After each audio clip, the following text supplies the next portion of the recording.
السلام عليكم ورحمة الله وبركاته.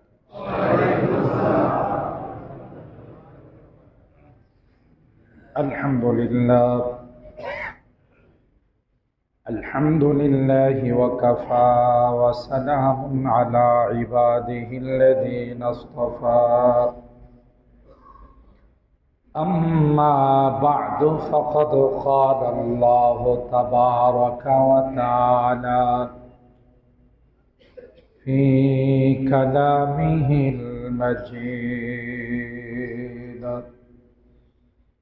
وفي فرقانه الحميد. أعوذ بالله من الشيطان الرجيم. بسم الله الرحمن الرحيم.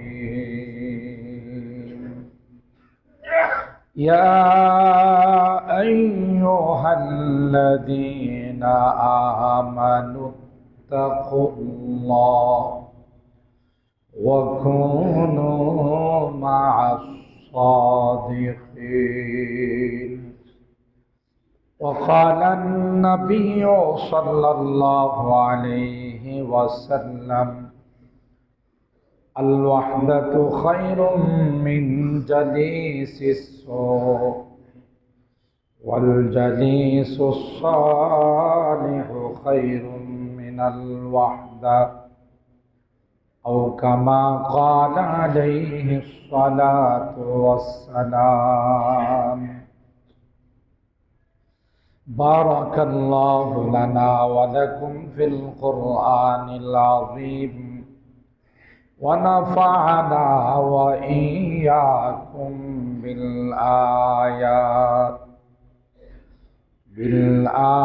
بالآيات والذكر الحكيم. صدق الله العظيم وصدق رسوله النبي الكريم، ونحن على ذلك لمن الشاهدين والشاكرين، والحمد لله رب العالمين. সকলে দুরূদ শরীফ পড়ি। আল্লাহুম্মা সাল্লি আলা মুহাম্মাদ ওয়া আলা আলি মুহাম্মাদ কামা সাল্লাইতা আলা ইব্রাহিম ওয়া আলা আলি ইব্রাহিম ইন্নাকা হামিদুম مجيد. اللهم بارك على محمد وعلى آل محمد كما باركت على إبراهيم وعلى آل إبراهيم إنك حميد مجيد. الحمد لله ثم الحمد لله. আল্লাহ পাকের দরবারে লাখো কোটি শুকরিয়া যে রব্বে কায়নাত পবিত্র রজবুল মুরাজ্জব মাসে আজকের প্রথম জুমায় সালাতুল জুমা আদায় করার জন্য আমাদেরকে সময় মতো আল্লাহ পাকের ঘরে আসার বসার তৌফিক দান করেছেন। এই জন্যে অন্তরের অন্তঃস্থল থেকে কালিমাতুশ শুকর আদায় করে বলি আলহামদুলিল্লাহ। মোহতারাম হাজিরিন, যেদিন থেকে আসমান আর জমিনকে আল্লাহ রাব্বুল আলামিন সৃষ্টি করেছেন, সেদিন থেকে 12টি মাসকেও তিনি বানাইছেন, 12টি মাসকেও সৃষ্টি করেছেন। সূরা আত-তাওবার 37 নম্বর আয়াতে আল্লাহ তাআলা তাই ইরশাদ করেন, ইন্না ইদ্দাতাশ শুহুর, عند الله 12 شهرا في كتاب الله يوم خلق السماوات والأرض منها 4 حرم যেদিন আল্লাহ পাক আসমান আর জমিন বানাইছেন 12 মাসকেও আল্লাহ তাআলা সৃষ্টি করেছেন। এর মধ্যে 4টি মাস আল্লাহ পাক কোরআনের ভাষায় বলেন আরবাআতুন হুরুম, বড় দামি মাস, বড় মর্তবাওয়ালা মাস। এই 4টি মাস কোন কোন মাস? যুলকাদ, যুলহজ, মুহররম একসঙ্গে। বছরের আরবি ক্যালেন্ডার অনুযায়ী বছরের শেষের 2 মাস আর শুরুর 1 মাস, আর আলাদা হলো এই রজব মাস। এই 4টি মাসকে কোরআনের ভাষায় সবচেয়ে মর্যাদাওয়ালা মাস, বড় দামি মাস হিসাবে আল্লাহ রাব্বুল আলামিন আখ্যায়িত করেছেন। এর মধ্যে বিশেষ করে রজব মাস, এটাকে রজব ও মুদার বলা হয়। এই রজব মাসের তাৎপর্য আরেকটু বেশি, বেশ কয়েকটি কারণে।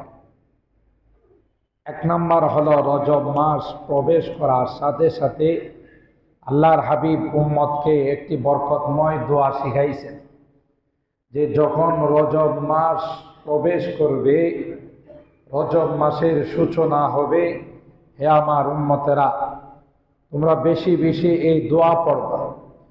সেই দোয়াটি হলো, আমার সঙ্গে সকলেই পড়বেন, আল্লাহুম্মা বারিক লানা ফি রজবা ওয়া শাবান ওয়া বাল্লিগনা রমাদান। আবার বলছি, আল্লাহুম্মা বারিক লানা ফি রজবা ওয়া শাবান ওয়া বাল্লিগনা রমাদান। দোয়াটি মুখস্থ হয়ে গেছেন আলহামদুলিল্লাহ, আর অনেকের আগে থেকে মুখস্থ আছে। ছোট্ট দোয়া যার অর্থ হলো, হে আল্লাহ, আপনি বরকত দান করুন আমাদেরকে, আমাদের জন্যে রজব আর শাবান মাসে। সুবহানাল্লাহ বলেন। কোন মাসে? রজব আর শাবান মাসে। আল্লাহুম্মা বারিক লানা ফি রজব ওয়া শাবান। উভয় মাসে আপনি আমাদের জন্য বরকতের ফয়সালা করেন। আর ওয়া বাল্লিগনা রমাদান, রজব মাসের পরের মাসের নাম কি? বলুন বলুন। আরবি মাসের নাম জানা এটাও কিন্তু জরুরি, কারণ আমরা মুসলমান, ঠিক না? অনেকে আছে জিজ্ঞাসা করলে আরবি মাসের নাম আমরা বলতে পারবো না, কিন্তু আরবি মাসের নাম জানাটা মুসলমান হিসাবে জরুরি। ইংরেজি নাম সবার মুখস্থ আছে, কারণ কাজ কারবার, ব্যবসা বাণিজ্য, চাকরি নকরি সব আমাদের ইংরেজির সাথে জড়াই গেছে, ঠিক কিনা বলেন? জানুয়ারি, ফেব্রুয়ারি, মার্চ, এপ্রিল, মে, জুন, জুলাই, আগস্ট একবার হাফিজি মুখস্থ। কিন্তু আরবি মাসের নাম জিজ্ঞাসা করলে হয়তো খুব কম মানুষই পাওয়া যাবে যারা আমরা আরবি মাসের নামগুলো বলতে পারবো, ঠিক না? আরবি মাস সূচনা হয়, শুরু হয় মুহররম দিয়ে। মুহররম, সফর, রবিউল আউয়াল, রবিউল সানি, জুমাদাল উলা, জুমাদাল উখরা, রজব, শাবান, রমজান। এরপরে শাওয়াল, যুলকাদ, যুলহজ। এই হলো আরবি মাসের 12 মাসের নাম। মুহররম দিয়া শুরু হয়। মুহররম, সফর, রবিউল আউয়াল, রবিউল সানি, জুমাদাল উলা, জুমাদাল উখরা, রজব, শাবান, রমজান, শাওয়াল, যুলকাদ, যুলহজ। এই 12 মাস। আমরা একটু যারা মসজিদের মুয়াজ্জিন সাহেবরা আছেন, খাদেম সাহেবরা আছেন, ইমাম সাহেবরা আছেন, যেই যেই এলাকাতে আছে, আমরা তাদের কাছ থেকে একটু জেনে নিব। যদি আল্লাহ পাক জিজ্ঞাসা করে, তুমি মুসলমান, আরবি মাসের নামগুলো জানলা না, তাহলে কিসের মুসলমান হলা? কথা বলেন, ঠিক কিনা? এই জন্য আমরা জেনে নিব। তাইলে রজবের পরের মাসের নাম কি? বলুন বলুন। শাবান। কি নাম? শাবান। রজবের শাবান মাস হলো রমজানের আগের মাস, রজব, শাবান। এই জন্য আল্লাহর হাবিব আমাদেরকে শিখাইছেন যে আল্লাহর কাছে দোয়া করো, সৈয়দুশ শুহুর, সকল মাসের সেরা মাস, সকল মাসের সরদার, সকল মাসের লিডার, সে রমাদান আসতেছে। আগের থেকেই আল্লাহর কাছ থেকে এই দোয়া করে হায়াত চাইয়ে নেওয়া যে হে আল্লাহ, এই বরকতময় রহমতের মাস, বরকতের মাস, মাগফিরাতের মাস আসতেছে, আমার হায়াতটাকে তুমি বাড়িয়ে দিয়ে সেই মাস পর্যন্ত পৌঁছাই দিও। করা যাবে না ইনশাআল্লাহ? এটা হলো একটা কারণ। রজব মাস আল্লাহ পাকের হাবিব আমাদেরকে দোয়া শিখাইছেন। 2 নাম্বার হলো আশুরে হুরুম, যে কথা বলছিলাম 4টি মাস, এই 4 মাসের একটি অন্যতম মাস হলো এই মাস। কেন? অন্যান্য মাসগুলোতে যারা বেদিন, বেঈমান, কাফের, মুশরিক, এরাও এই 4 মাসকে অনেক ইজ্জত করত। এদের মধ্যে মারামারি, কাটাকাটি, হানাহানি বংশানুক্রমে লেগেই থাকত। কোরআনে আল্লাহ তাআলা 4 নাম্বার পারার 2 নাম্বার পৃষ্ঠায় বলেন যে এই আউস আর খাজরাজ 2টা গোত্র ছিল, তাদের মধ্যে চির শত্রুতা, চির বৈরিতা ছিল। ওসিয়ত করে যাইতো মুরব্বীরা যে চলে যাচ্ছি, আমি আর আমার হায়াতে সংকলন হলো, আমার হায়াতে কাবার দিল না, পারলাম না, তোমরা আমার ওয়ারিস যারা আছো তোমরা প্রতিশোধ নিবা। নাউজুবিল্লাহ। প্রতিশোধের ওসিয়ত করে যাইতো। এমন দুশ্মনী আর এমন শত্রুতা তাদের মধ্যে ছিল। কেন? এটা তাদের চিরাচরিত অভ্যাস ছিল। ডাকাতি, রাহাজানি, খুন খারাপি, মারামারি, এই সবগুলো। যেমন হাদিসে পাকের মধ্যে আসে ওয়াবদে আব্দুল কাইস গোত্রের লোকজন মুসলমান হয়ে, এটা অনেক লম্বা ইতিহাস আছে, মুসলমান হয়ে আল্লাহর নবীর দরবারে রজব মাসে আসছে। আয়েশা বলতেছেন, ইয়া রাসূলুল্লাহ, ইন্না লা নাস্তাতিউ আন নাতিয়াকা ইল্লা ফি শাহরিল হারাম ফাবাইনানা ওয়া বাইনাকা হাযাল হাইয়্যু মিন কুফারি মুদার। হে নবী, আমরা ইচ্ছা করলেই আপনার দরবারে আসতে পারি না, আসতে হলে মুদার গোত্রকে অতিবাহিত করে আসতে হয়। এরা বড় খারাপ, এরা বড় ডাকাত, এরা বড় সন্ত্রাস, এই জন্য আসতে পারি না। আর রজব মাসটাকে এই গোত্র অনেক সম্মান করে, অনেক তাজিম করে, তাই এই মাসে আসলাম, আমাদেরকে দিন শিখান। ফামুরনা বিআমরিন ফাসলিন নুখবিরু বিহি মা ওয়ারাআনা ওয়া নাদখুলু বিহিল জান্নাহ।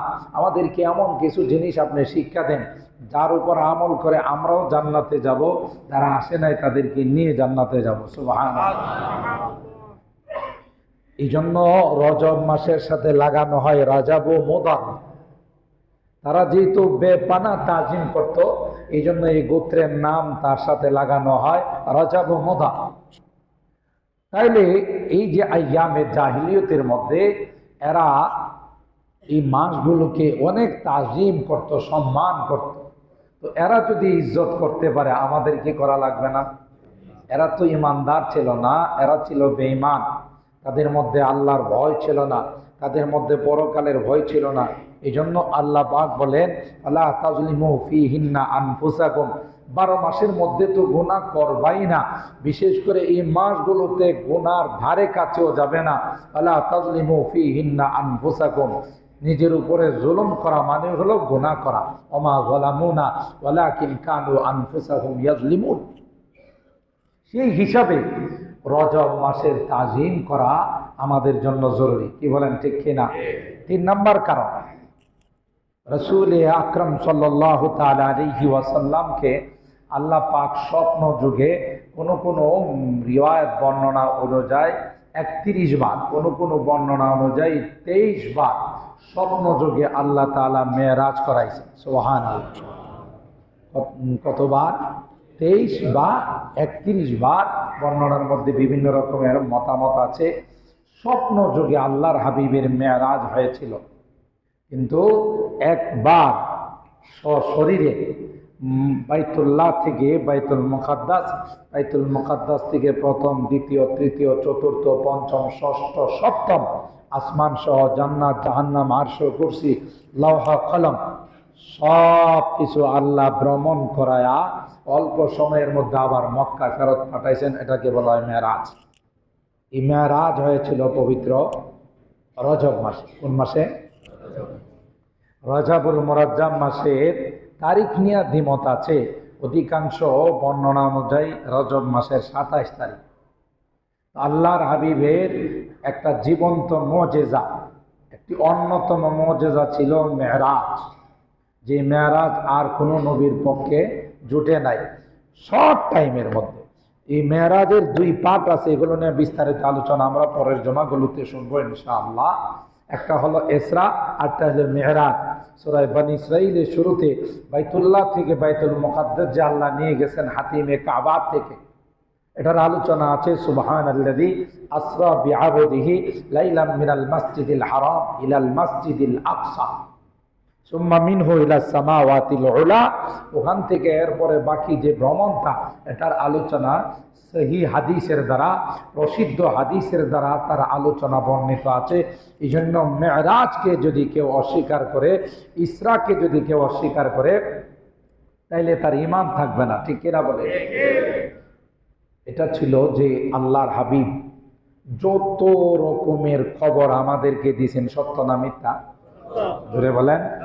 কোরআনে কারীমের খবর, আল্লাহর হাবিবের হাদিসের মাধ্যমে পরকালের খবর, জান্নাতের খবর, কোন কোন গুনাহ করলে কি কি শাস্তি হবে এর খবর, জান্নাতীরা কত আরামে থাকবে, জাহান্নামীরা কত কষ্ট পাবে, এগুলোর খবর আমাদেরকে জানান নাই?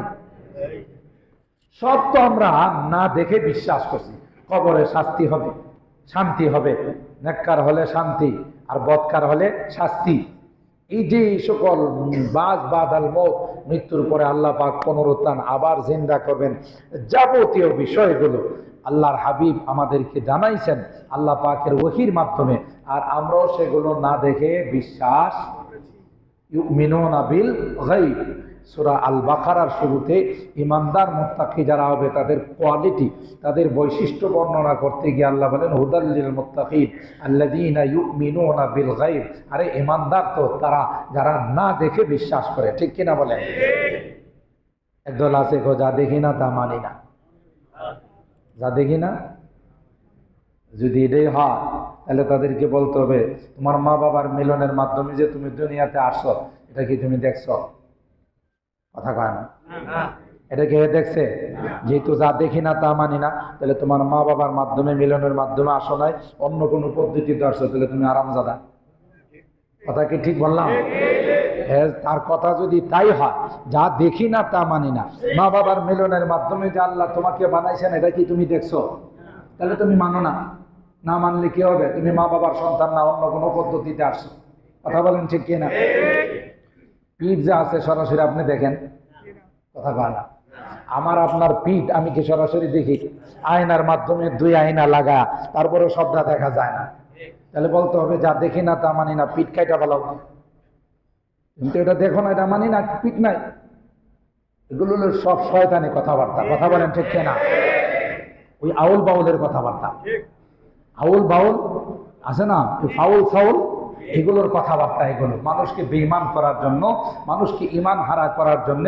অথচ আল্লাহ কোরআনের সূরা আল বাকারার মধ্যে বলেন আরে ঈমানদার তো তারা যারা না দেখে বিশ্বাস করে। কথা বলেন ঠিক কিনা? তো মুহতারাম হাজিরিন, তো আমরা কোনো কিছুই দেখি না, কিন্তু আমরা বিশ্বাস করি। ঠিক কিনা বলেন? আল্লাহ পাক বলেন যে সবার দেখার দরকার নাই, যিনি সবার মধ্যে আল আমিন, সবার মধ্যে আস-সাদিকুল মাসদুক, সত্যবাদী, যার একজনের দেখা সবার দেখার সমান, তাকে আমি সব কিছু সরজমিনে দেখায় নিয়ে আসছি। আর তিনি যখন তোমাদেরকে আয়েশা জানাইছেন আমি সুদখোরের গুনার শাস্তি দেখছি, মদখোরের গুনার শাস্তি দেখছি, জেনাখোরের, এরপরে কি করে থাকে আরো যারা আছে সব গুনার শাস্তি, আর যারা নেক কাজ করছে তাদের শান্তি, তাদের পুরস্কার, সব কিছু আমি দেখে এসে তোমাদেরকে বললাম। তাইলে আল্লাহ নবী আপনি যখন বলছেন আমরা সবাই বিশ্বাস করে নিলাম। এই জন্যে আল্লাহ পাক এই মেরাজ ঘটাইছেন। এটার আলোচনা আমরা পরবর্তী জমাতে শুনবো ইনশাআল্লাহ। তাইলে 3 নাম্বার কারণ রজব মাসটাকে অত্যন্ত মর্যাদাওয়ালা মাস বলার, যে আল্লাহর হাবিবের পবিত্র মেরাজ হয়েছিল কোন মাসে? জোরে বলুন কোন মাসে? তবে এটা আলোচনা পরে আমরা করব যে যেই সকল বিষয়ের সাথে কোনো আমলের সম্পর্ক নাই। যে মেরাজ উপলক্ষে কোনো আমল আছে কিনা, হ্যাঁ, এগুলো হলো শোনার বিষয়, মানার বিষয়, বিশ্বাস করার বিষয়। এর সাথে কোনো আমলের সম্পর্ক থাকলে আল্লাহর হাবিব আমাদেরকে হাদিসের মাধ্যমে জানাই দিতেন যে রজব উপলক্ষে বা মেরাজ উপলক্ষে কোনো আমলের সম্পর্ক আছে কিনা। অনেকে এইগুলো এর সম্পর্কে কোনো কিছু অবান্তর হাদিস দিয়ে আমলের কথা জড়াই দেয় না, এগুলো কোনো সহি হাদিসের দ্বারা পবিত্র মেরাজকে কেন্দ্র করে কোনো আমলের সম্পর্ক নাই। তবে জানার বিষয় আছে, মানার বিষয় আছে, এগুলো পালন করার বিষয় আছে। কথা বলেন ঠিক কিনা? কারণ বলা হয় আসসালাতু মিরাজুল মুমিনিন, নামাজ হলো মুমিনদের মেরাজ। এটাও কেন বলা হয়, এটারও একটা তাৎপর্য আছে, ইনশাল্লাহ আমরা পরে শুনবো। মোহতারাম হাজিরিন, এই তিন কারণে পবিত্র রজব মাসের তাৎপর্য এবং মর্যাদা আল্লাহর কাছে অনেক বেশি। আমরা আলোচনাগুলো পরে শুনবো। আজকে আমি যে আয়াতে কারিমা আপনাদের খিদমতে তেলাওয়াত করেছি, সূরা আত-তাওবার 119 নম্বর আয়াত, আল্লাহ তাআলা বলেন ইত্তাকুল্লাহ, তোমরা আল্লাহকে ভয় করো। কাকে? আল্লাহকে ভয় করো। এই একটা শব্দ যদিও ছোট, তার অর্থ যদিও ছোট, কিন্তু এত বড় অর্থ এবং এত বিশাল জায়গা দখল করে রাখছে। ইত্তাকুল্লাহ, আল্লাহর ভয় কাহার অন্তরে যদি সৃষ্টি হয়ে যায়, মৃত্যু পর্যন্ত তার দ্বারা কোনো গুনাহ হবে না। গুনাহ করতে যাবে, আল্লাহর ভয় তাকে বারণ করবে। এই তুমি যে সুদ খাইতেছো, আল্লাহ কিন্তু দেখতেছে, ঠিক কিনা বলেন? তুমি যে রাত্রের আধারে খারাপ কাজ করতেছো, চুরি করতেছো, ডাকাতি করতেছো, জেনা করতেছো, এটা কে দেখতেছেন? এই একটা জিনিস, আল্লাহর ভয় কাহার অন্তরে সৃষ্টি হয়ে গেলে কোথাও কোনো অবস্থাতেই তার পক্ষে গুনাহ করা সম্ভব। বলুন সম্ভব। এই জন্য আল্লাহ পাক কোরআনে কারিমে বহু আয়াতে বারবার আমাদেরকে এই কথাই জানাচ্ছেন, ইত্তাকুল্লাহ, ইত্তাকুল্লাহ, ইত্তাকুল্লাহ। কাকে ভয় করো? পুলিশকে নয়, আর্মিকে নয়, সেনাবাহিনীকে নয়, র্যাবকে নয়, কাউকে নয়, কোনো সর্দার মাতবরকে নয়, ভয় করো কাকে? আল্লাহকে ভয় করো। আল্লাহর ভয় যদি কার অন্তরে সৃষ্টি হয়ে যায়, এটি কোনো খারাপ কাজ করতে পারে, এটি কোনো খারাপ কথা বলতে পারে, তার দ্বারা কি কোনো খারাপ আচরণ প্রকাশ পাইতে পারে? কোনোদিন সম্ভব না। ইত্তাকুল্লাহ ওয়া কুনু মা'আস সাদিকিন। এরপরে আয়াতের শেষাংশে আল্লাহ তাআলা বলেন, তবে ওয়া কুনু মা'আস সাদিকিন, যারা নেককার, আল্লাহওয়ালা, দিনদার, আল্লাহর ওলি যারা, তাদের সাথে সময় দেওয়ার চেষ্টা করো, তাদের সাথে মিশার চেষ্টা করো, তাদের কথাগুলো শোনার চেষ্টা করো, জিন্দেগিতে বাস্তবায়ন করার চেষ্টা করো। তাহলে এরা যেমন আল্লাহওয়ালা, এরা যেমন তাকওয়াওয়ালা, তোমার মধ্যেও সেই গুণ আর সিফাত চলে আসবে, তুমিও মুত্তাকি হয়ে যাবে। সুবহানাল্লাহ। কুনু মা'আস সাদিকিন, বড় দামি কথা। মুহতারাম হাজিরিন, আল্লাহওয়ালারা এমনি আল্লাহওয়ালা হয় নাই, জীবনে বহুত কোরবানি করেছেন। চোখের কোরবানি করেছেন, কানের কোরবানি করেছেন, কথার কোরবানি করেছেন, মেমোরির কোরবানি করেছেন। সবগুলোকে কন্ট্রোল করার পর আল্লাহ তাআলা তাদের লকব দিয়েছেন যে তুমি আমার ওলি হয়েছো। সুবহানাল্লাহ। যারা আল্লাহর ওলি হয়ে যায়, আল্লাহ পাক বলেন এদের কথা আমার কথা, এদের চলন আমার চলন, এদের আচার আচরণ আমার আচার আচরণ। অর্থাৎ এরা আল্লাহর সন্তুষ্টি, আল্লাহর রেজামন্দি ব্যতীত কোনো কথাও বলে না, কাজও করে না, কোনো রকমের আচার আচরণও প্রকাশ করে না। কেন? এমনি তো তারা আল্লাহর ওলি হয় নাই। আর হাদিসের মধ্যে আসছে, মান আদালি ওয়ালিয়ান ফাকাদ আযানতুহু বিল হক, আমার ওলিদের সঙ্গে যদি কেউ কোনো রকমের দুশমনি রাখে, শত্রুতা রাখে, আল্লাহ বলেন তাদের সঙ্গে আমি যুদ্ধের ডিক্লার দিলাম। নাউযুবিল্লাহ। আর ওলিদের সম্পর্কে বলা হয়েছে, হ্যাঁ, ইন্না মিন ইবাদিল্লাহ মান লাউ আকসামা আলাল্লাহ লা আবাররাহুল্লাহ, আমার কিছু বান্দা এরকম আছে, এরা যদি আমার কাছে কোনো বায়না করে, তাহলে এই বায়না আমি আল্লাহ পূরণ করেই ছাড়ি। সুবহানাল্লাহ। আল্লাহর ওলিদের সম্পর্কে বলা হয়েছে। তার মধ্যে যুগ শ্রেষ্ঠ একজন ওলি ছিলেন ইমামে বুখারী আলাইহির রাহমা, যিনি বুখারী শরীফ রচনা করেছেন, বুখারী শরীফ লিখছেন।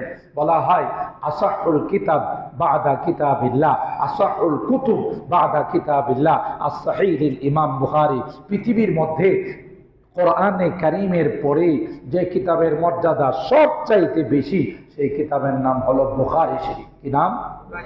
আমাদের মাদ্রাসাগুলোতে দর্সে নিজামিতে আমাদের মাদ্রাসার সিলেবাসে ছোট থেকে নিয়ে একটা ছেলে পড়তে পড়তে একটা পর্যায়ে যখন সে তাকমিল জামাতে যায়, দাওরায়ে হাদিস পাশ করে, যখন আমরা তাকে মাওলানা বলি, সে বুখারী শরীফ সহ সিহাহ সিত্তাহ অন্যান্য হাদিসের কিতাব যখন শেষ করে, তখন তাদেরকে প্রত্যেক মাদ্রাসায় ওই শেষ করার হিসাবে, তার সম্মাননা হিসাবে, তাকে ফজিলত হিসাবে তার মাথায় একটা পাগড়ি তুলে দেওয়া হয়। এটাই কারণে যে সে মাওলানা কোর্স, অর্থাৎ মাদ্রাসায় যে সিলেবাস কমপ্লিট করলে মাওলানা হয়, সেটা সে শেষ করছে, কমপ্লিট করছে, এই জন্য তার মাথায় এই পাগড়ি তুলে দেওয়া হয়। যতদিন পর্যন্ত দাওরায়ে হাদিস না পড়বে, বুখারী শরীফ না পড়বে, ততদিন তাকে মাওলানা বলা।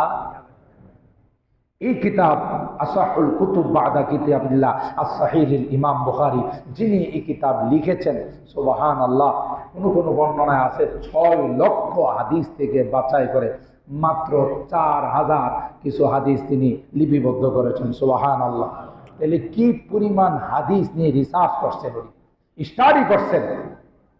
আর আল্লাহ রাব্বুল আলামিন এই মানুষটার জীবনের শুরু থেকে আল্লাহ তাআলা বিভিন্ন কেরামতি প্রকাশ করা শুরু করছেন। ইমাম বুখারী আলাইহির রাহমা, লম্বা আলোচনা, আমি শুধু কাজ দিতেছি এই অনুষ্ঠানের গুরুত্ব বোঝার জন্য। ইমামে বুখারী আলাইহির রাহমা যখন মার পেটে 6 মাস, ওনার আব্বা দুনিয়া থেকে চলে গেছেন।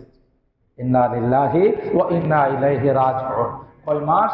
মার পেটে 6 মাস বয়স বাবা দুনিয়া থেকে চলে গেছেন। বাবা কত বড় নেককার ছিলেন। বাবার নাম ছিল ইসমাইল, ওনার নাম হলো মুহাম্মদ ইবনে ইসমাইল। ইনি এত বড় মাপের একজন আল্লাহর ওলি ছিলেন। তিনি বলতেছেন মৃত্যুর সময়, লা আ'লামু ফি জামি'i মালি দিরহামান মিন সুবাহাতিন, যে আমার জিন্দেগিতে যত ইনকাম করছি, গোটা জীবনের সূচনা লগ্ন থেকে নিয়ে শেষ পর্যন্ত যত টাকা পয়সা কামাইছি, আমার জানা মতো কোনো অবৈধ, কোনো চাঁদাবাজি, কোনো দুর্নীতির টাকা, হারাম টাকা দূরের কথা, যেই টাকাটার মধ্যে সন্দেহ হয়েছে যেটা হালাল না হারাম, আমি এই টাকাটাও আমার পকেটে ঢুকাই নাই। সুবহানাল্লাহ। কার বক্তব্য? ইমামে বুখারীর বাবার বক্তব্য। সেই বাবার সন্তান হলো ইমাম বুখারী। তাহলে কত বড় মাপের একজন আল্লাহর ওলি ছিলেন। ওনার বাবা সন্দেহের টাকা পর্যন্ত পকেটের মধ্যে ঢুকান নাই। হারাম তো দূরের কথা, অন্য কোনো টাকা তো দূরের কথা। আর ইনার মা, দেখেন, আমি এখানে অনেক সময় বয়ানে বলি যে সন্তান ভালো হওয়ার জন্যে মা বাবাকে সৎ হতে হবে, মা বাবাকে হালাল ইনকাম করতে হবে। আপনি যদি আপনার ব্লাডের মধ্যে যদি হারাম ইনকাম ঢুকে যায়, আপনি যতই হুজুরদের কাছ থেকে দোয়া চান, এই সন্তান কোনোদিন ভালো হবে না। কথা কি বুঝাইতে পারলাম? হারাম ইনকাম করে আপনি আপনার পরিবারকে লালন পালন করছেন, হারাম ইনকামের দ্বারা সন্তান আদি বড় হয়েছে। এই সন্তান কোনোদিন আপনার কথা শুনবে না, এই সন্তান কোনোদিন ভালো হবে না। এই জন্য হালাল ইনকামের প্রতি কোরআনের বিভিন্ন আয়াতে জোর দেওয়া হয়েছে। কুলু মিনাত তাইয়্যিবাত, আল্লাহ তাআলা বারবার কোরআনে কারিমের মধ্যে বলছেন, দেখো দেখো, হালাল খাও, কম খাও, হালাল খাও। কলমের গোতা দিয়ে টাকা নিও না। মার্কেটিং করতে গিয়ে এখানে বাজার করছো তুমি, মার্কেট ফ্যাক্টরির বাজার করছো 10,000, লেখছো 15,000, তা হালাল না হারাম? দোকানদারের কয় ভাই বেশি লেখেন, দোকানদার নিছেন তো কম, বেশি না লেখলে আগামী থেকে আপনার দোকানে মার্কেট করবো না। এই দোকানদারও বাধ্য হয়ে এখানে বেশি লেখে, কিন্তু বেশি লেখা দোকানদারও পার পাবে না। আল্লাহ দোকানদারকে বলবো যে হ্যাঁ করছে দুর্নীতি, হ্যাঁ করছে চুরি, আর তুই করছো সহযোগিতা। কথা বলেন ঠিক কিনা? পরিষ্কার বলে দিবেন, যা নিছেন তাই লিখবে। মনে চাইলে আমার দোকান থেকে নেন, না হয় হয় সদাই, না হয় বিদায়। কথা বলেন ঠিক কিনা? হয় সদাই, না হয় বিদায়। আমি আপনার হারামের সহযোগিতা করতে পারবো না। তাআওয়ানু আলাল বিররি ওয়াত তাকওয়া ওয়ালা তাআওয়ানু আলাল ইসমি ওয়াল উদওয়ান। কোরআনে আল্লাহ বলেন, ভালো কাজের সহযোগিতা করো, খারাপ কাজের সহযোগিতা কখনো করবা না। কথা বলেন ঠিক কিনা? মনে রাখেন, হয়তো আপনি বলবেন যে হুজুর এভাবে যদি না দিই আমার দোকানে কাস্টমার আসবে না। রিজিকের ব্যবস্থা কে করছেন? হালাল ইনকাম করবেন, হয় হারাম ইনকাম করে লাখ টাকা আপনার ইনকাম হবে, লাখ টাকা উপার্জন হবে, আর হালাল ইনকামে 50 হবে। এই 50-এর মধ্যে যে বরকত হবে, কোটি টাকার মধ্যে সে বরকত হবে না। আজকে সব জায়গাতেই আমাদের এই হারাম ঢুকে গেছে, যে কারণে ছেলে কথা শুনে না, মেয়ে কথা শুনে না। কি ঠিক বললাম?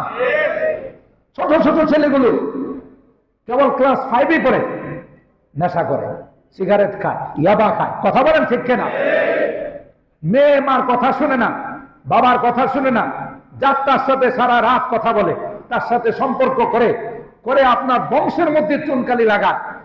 মাফ করেন, রাগ করেন না। এই জন্য তো শুধু সন্তান আদি দায়ী তা নয়, আমি যে তাদেরকে বড় করলাম, যে রক্ত আর যে গোশত তাদেরকে তাদের ভিতরে ঢুকাইলাম, আমার ইনকামটাও তো হারাম। সুদি কারবার করি, কথা বলেন ঠিক কিনা? আমি দুর্নীতি করি, চান্দাবাজি করি, তা আমার সন্তান কি করে আলেম হবে? আমার সন্তান কি করে ভালো মানুষ হবে? আমার সন্তান কি করে আমার কথা শুনবে?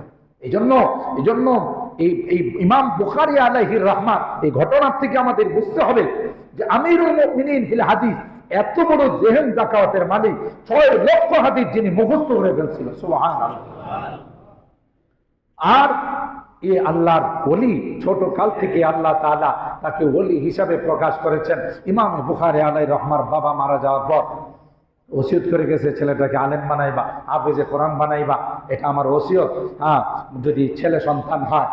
এই ওসিয়তের পরিপ্রেক্ষিতে 2 বছরের মাথায় ইমাম বুখারী আলাইহির রহমাত মুহাম্মদ ইবনে ইসমাইল তিনি দৃষ্টি প্রতিবন্ধী হয়ে গেছে, চোখের দৃষ্টি চলে গেছে।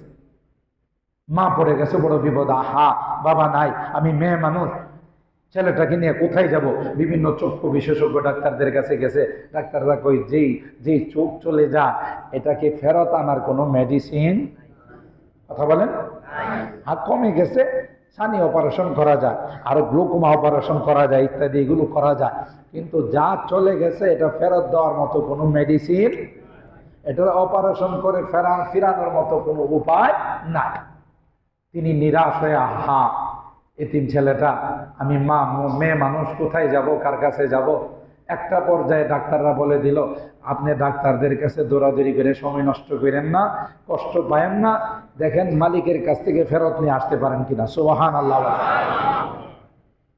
মালিকের কাছ থেকে ফেরত যদি নিয়ে আসতে পারেন, তাহলে একটাই পদ্ধতি আছে, তিনি নিতেও পারেন, দ্বিতীয়, কথা বলেন ঠিক কিনা?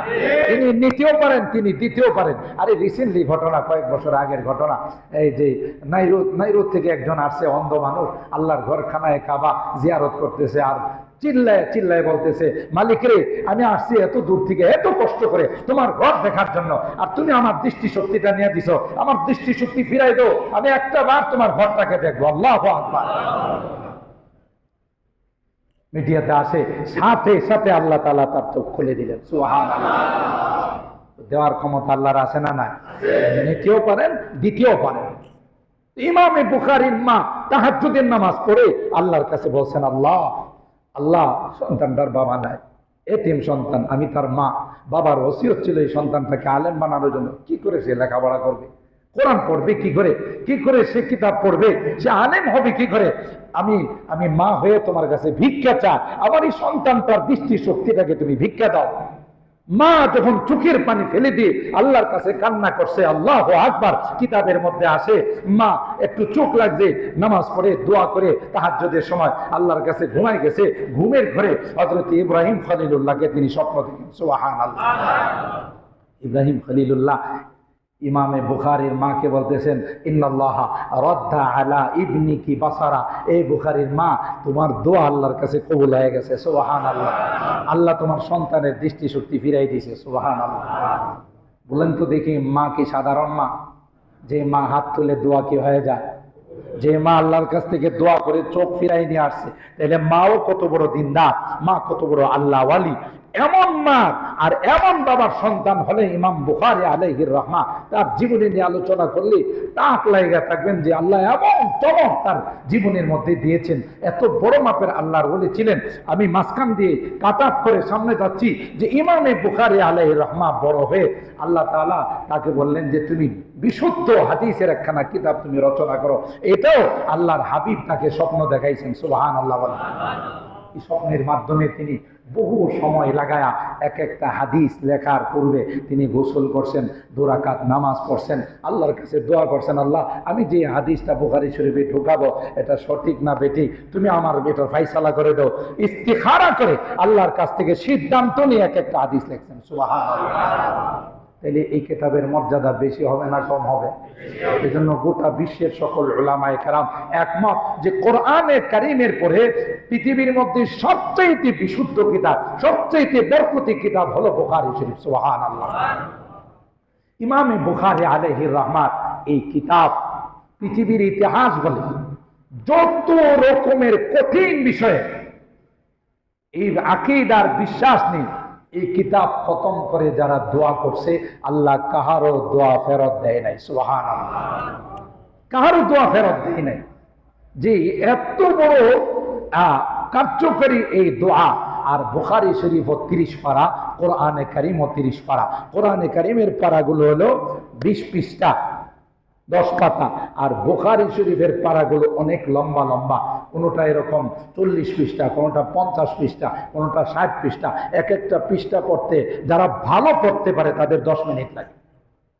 সেই বুখারী শরীফ গোটা বছর আমাদের আসাতেজায়ে কেরাম এবং ছাত্ররা কষ্ট করে বৎসরের সূচনা লগ্ন থেকে নিয়ে শেষ পর্যন্ত এই যে কিছুদিন আগে মাত্র এই বুখারী শরীফ পড়ানো শেষ হলো, মাত্র শেষ অধ্যায়টা, শেষ হাদিসটা রয়ে গেছে।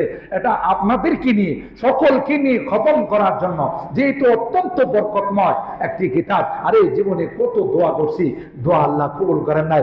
আকীদার বিশ্বাস নিয়ে আপনি আজকে খতমে বুখারী অনুষ্ঠানের মধ্যে এসে যত ব্যস্ততা আছে সবগুলো ফেলে দিয়ে আসুন, দোয়া করুন আল্লাহর কাছে, আল্লাহ আমি রোগী ভুগতেছি, তুমি খতমে বুখারীর উপলক্ষে ওসিলায় আমার এই রোগ থেকে তুমি মুক্ত করে দাও। আল্লাহ আমি বড় অভাবে আছি, তুমি আমার অভাব থেকে মুক্ত করে দাও। আল্লাহর কসম, আকীদার বিশ্বাস নিয়ে যদি আপনি দোয়া করতে পারেন অবশ্যই অবশ্যই আল্লাহ আপনার দোয়া কবুল করবেন। এমন একটি বরকতময় অনুষ্ঠান। বিভিন্ন মাদ্রাসা, যে মাদ্রাসাগুলো দৌরা হাদিস পর্যন্ত মাদ্রাসা, অর্থাৎ যেখানে বুখারী পড়ানো হয়, যারা এই ক্লাস পড়লে তাদেরকে সরকারিভাবে মাস্টার্সে মান দেওয়া হয়, তাদেরকে আলেম বলা হয়। হ্যাঁ, অনেক কষ্টের পর 12 বছর কষ্ট করার পর এই একটা পর্যায়ে আসছে। তাইলে আমরা যদি আমাদের একটু সময় বের করে এই দোয়ার মধ্যে শরীক হয়, লাভ হবে না লস হবে? এরকম একটি খতমে বুখারী, খতমে কোরআন এবং খতমে বুখারী অনুষ্ঠান আজকে আমাদের এই কেন্দ্রের মসজিদে হতে যাচ্ছে। আলহামদুলিল্লাহ। গত সপ্তাহে আপনাদেরকে আমি এলান দিতাম, হয়তো মনে থাকবে না ব্যস্ততার কারণে। এই জন্য এই সপ্তাহ আজকে আমাদের আসরের পর থেকে, এমনি আসরের আগের থেকে ছাত্ররা হামনাত, আসরের পর থেকে হামনাতের পর বয়ান শুরু হবে, মাগরিবের পর মূল অনুষ্ঠান শুরু হয়ে যাবে। যিনি আমাদের এখানেও খতমে বুখারী পড়াইছেন আর বুখারী শরীফ পড়াইছেন, আরও বিভিন্ন মাদ্রাসায় বুখারী শরীফ পড়াইছেন, অনেক বড় মাপের একজন আলেমী দ্বীন, তিনি আসবেন, আয়েশা ছাত্রদেরকে শেষ সবকটা পড়াবেন, পড়ায়া সবাইকে নিয়ে দোয়া করবেন। আমাদের যারা আছে আমরা উপস্থিত থাকবো, মরহুমদেরকে নিয়ে, জীবিতদেরকে নিয়ে, অসুস্থদেরকে নিয়ে, যারা যে নেক উদ্দেশ্যে দোয়া চেয়েছেন সকলকে নিয়ে এখানে এই দোয়ার আয়োজন আমাদের কমিটি করেছেন। আলহামদুলিল্লাহ। তো আমরা মাগরিবের নামাজ অবশ্যই পারলে আসরের নামাজই পড়বো, আসরের পরেও গুরুত্বপূর্ণ বয়ান হবে। আমরা যেহেতু আজকে অর্ধে অনেকেরই আমাদের ছুটি, বিভিন্ন প্রতিষ্ঠান সরকারি বেসরকারি সবগুলো ছুটি আছে, আজকের এই সময়টাকে আমরা খতমে বুখারী অনুষ্ঠানে দিতে পারবো না ইনশাআল্লাহ? পারবো না ইনশাআল্লাহ? গত বছর আপনারা আলহামদুলিল্লাহ শুক্রবারে আলোচনা করার পর আলহামদুলিল্লাহ এই পরিমাণ আপনারা উপস্থিত হয়েছেন যে আমাদের নিচতলা দোতলা পর্যন্ত আপনাদের উপস্থিতি ছিল। আলহামদুলিল্লাহ অনেক সুন্দর এবং অনেক বড় একটি দোয়ার অনুষ্ঠান হয়েছে। এবছরও ইনশাআল্লাহ যেহেতু আজকে শুক্রবার আমাদের এই অনুষ্ঠান বরকতময় অনুষ্ঠানের আয়োজন করা হয়েছে, এখানে আপনাদের সকলকে দাওয়াত, আপনারা অবশ্যই উপস্থিত হবেন ইনশাআল্লাহ। উপস্থিত হওয়ার পর আমরা সকলের জন্যই দোয়া করব, দেশ এবং জাতির জন্য, কারণ খতমে বুখারীর পর দেশের জন্য দোয়া করলো আল্লাহ দোয়া কবুল করবেন, ঠিক কিনা বলেন? কারণ দেশের অবস্থা খুব ভালো যাচ্ছে না, দেশের বিরুদ্ধে চক্রান্ত চলছে, কথা বলেন ঠিক কিনা? বিভিন্ন লাইনে চক্রান্ত চলছে, অকিছু কিভাবে করে দেওয়া যায়, দেশটাকে কিভাবে নষ্ট করে দেওয়া যায়, বিভিন্ন ষড়যন্ত্র হচ্ছে। আপনারা সবাই সচেতন নাগরিক, জানেন এই ষড়যন্ত্রের শিকার হয়েছে প্রথম ওসমান শরীফ হাদি, কথা বলেন ঠিক কিনা? তার অন্য কোনো অপরাধ ছিল না, কারোর সাথে তার জমি জমা নিয়ে, টাকা পয়সা নিয়ে, লেনদেন নিয়ে, ব্যবসা বাণিজ্য নিয়ে কোনো দ্বন্দ্ব ছিল না, তার একটাই দ্বন্দ্ব ছিল, সে ছিল দেশপ্রেমিক, কথা বলেন ঠিক কিনা? দেশের জন্য কথা বলছে, ইনসাফ কায়েম করার জন্য ইনকিলাব মঞ্চ কায়েম করছে, ঠিক কিনা বলেন? ইনকিলাব মানে হলো পরিবর্তন। না, আগের অবস্থা থাকতে দেওয়া যায় না। কলমের গোটা দিয়ে টাকা নিবে, ভাই নড়াচড়া করতে গেলে টাকা নিবে, যেখানে যাবেন সেখানেই টাকা নিবে, এই অবস্থায় একটা দেশ চলতে পারে না, ঠিক কিনা বলেন? সেই আশা নিয়ে, বুক ভরা আশা নিয়ে সেই ইনকিলাব মঞ্চ কায়েম করেছিল এবং এই কথাগুলো সে অনায়াসে বলে যাচ্ছিল, না কোনো রকমের দুর্নীতি হতে দেওয়া যাবে না, কোনো রকমের অন্যের হাতে দেশকে দেওয়া যাবে না, ঠিক কিনা বলেন? এই দেশ স্বাধীন করার জন্য যারা আমাদেরকে জীবন দিয়ে, রক্ত দিয়ে এই দেশের স্বাধীনতা দিয়েছে, বিজয় দিয়েছে, যদি আমরা এই দেশের স্বাধীনতার সার্বভৌমত্বকে ধরে রাখতে না পারি, তাদের রক্তের সাথে বেঈমানি হবে, ঠিক কিনা বলেন? তাদের রক্তের সাথে গাদ্দারি হবে।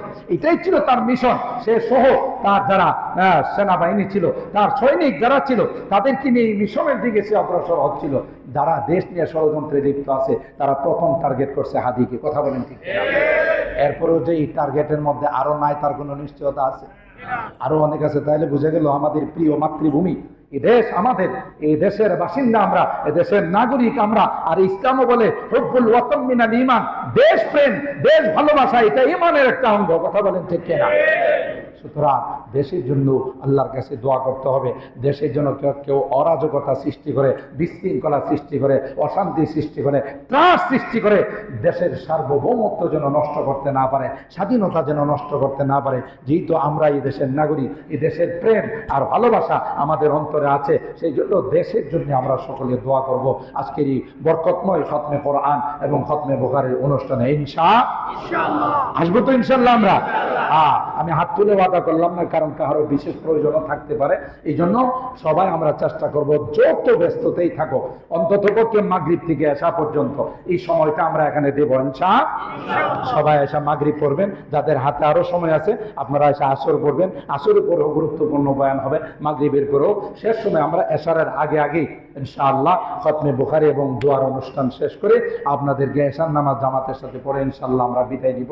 আল্লাহ পাক রব্বুল আলামিন আমাদের সকলকে এই নেক কাজে শরীক হওয়ার তৌফিক দান করুন। আমাদের সকলকে খতমে বুখারীর এই দোয়ার অনুষ্ঠানে অংশগ্রহণ করার তৌফিক দান করুন। আমিন। ওয়া আখিরু দাওয়ানা আনিল হামদুলিল্লাহি রাব্বিল আলামিন। মেহেরবানি।